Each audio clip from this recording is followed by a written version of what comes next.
స్వార్థ రాజకీయాల కోసం ప్రభుత్వం మెడికల్ కళాశాలలో ప్రైవేటీకరణ చేస్తే ఊరుకోబోమని, ప్రైవేటీకరణపై వైసీపీ అధినేత మాజీ సీఎం జగన్మోహన్ రెడ్డి కోటి సంతకాల సేకరణ పిలుపులో భాగంగా వినుకొండ వైసీపీ ఆధ్వర్యంలో తలపెట్టిన ప్రజా ఉద్యమం నిరసన ర్యాలీలో పాల్గొన్న మాజీ MLA YCP PAC member Bolla Brahmanaidu హెచ్చరించారు. వైసీపీ అధినేత మాజీ ముఖ్యమంత్రి వైఎస్ జగన్మోహన్ రెడ్డి తన పాలనలో అన్ని వర్గాల ప్రజలకు విద్యా వైద్యం ఉచితంగా అందేలా కృషి చేశారని, అందులో భాగంగా 17 మెడికల్ కళాశాలలు తీసుకువచ్చారని గుర్తు చేస్తూ కూటమి ప్రభుత్వంపై విమర్శలు, ఆరోపణలు గుప్పించారు. అనంతరం పార్టీ శ్రేణులతో కలిసి తహసీల్దార్ కు వినతి పత్రం అందజేశారు.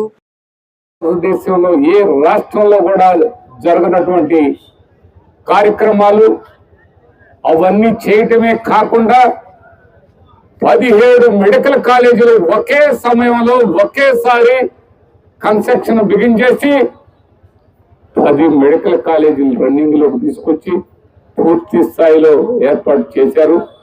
ఇంకా 7 కాలేజీలు దాదాపుగా 50% నుంచి 75% దాకా నిర్మాణం జరిగింది. చంద్రబాబు నాయుడు గారికి ఇంకొకటి కూడా చెప్పాలి. చంద్రబాబు నాయుడు గారు 16 సంవత్సరాలు ముఖ్యమంత్రి చేస్తే ఒక్క మెడికల్ కాలేజీ తీసుకొచ్చిన పరిస్థితి లేదు. జగన్మోహన్ రెడ్డి గారు కేవలం 5 సంవత్సరాలు ముఖ్యమంత్రిగా ఉండి 2 సంవత్సరాలు కరోనా ఉన్నా మరి ఆ కరోనా నుంచి ప్రజల్ని కాపాడుకుంటూ ఒకవైపు అభివృద్ధి చేసుకుంటూ ఒకవైపు హాస్పిటల్ కావాలి, ఏదైనా విపత్తు వస్తే ఈ 17 మెడికల్ కాలేజీల్లో ఒక్కొక్క మెడికల్ కాలేజీకి 300 పడకల హాస్పిటల్ నిర్మాణం చేయడం జరిగింది.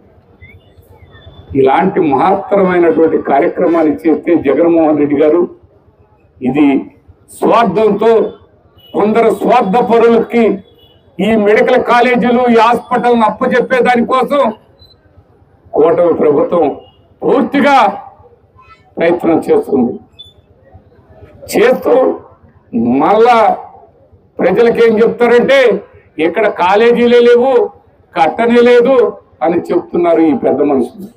ప్రజలందరూ కూడా ఇవాళ ఏకకంఠంతో గవర్నమెంట్ కాలేజీలుగానే గుర్తుండాలి, గవర్నమెంట్కే ఉండాలని ప్రజలందరూ కోరుకుంటుంటే ప్రతి పేదవాడిని ఆదుకోవాలనే ఉద్దేశంతో ఒక్క పేదవాళ్ళ బిడ్డలు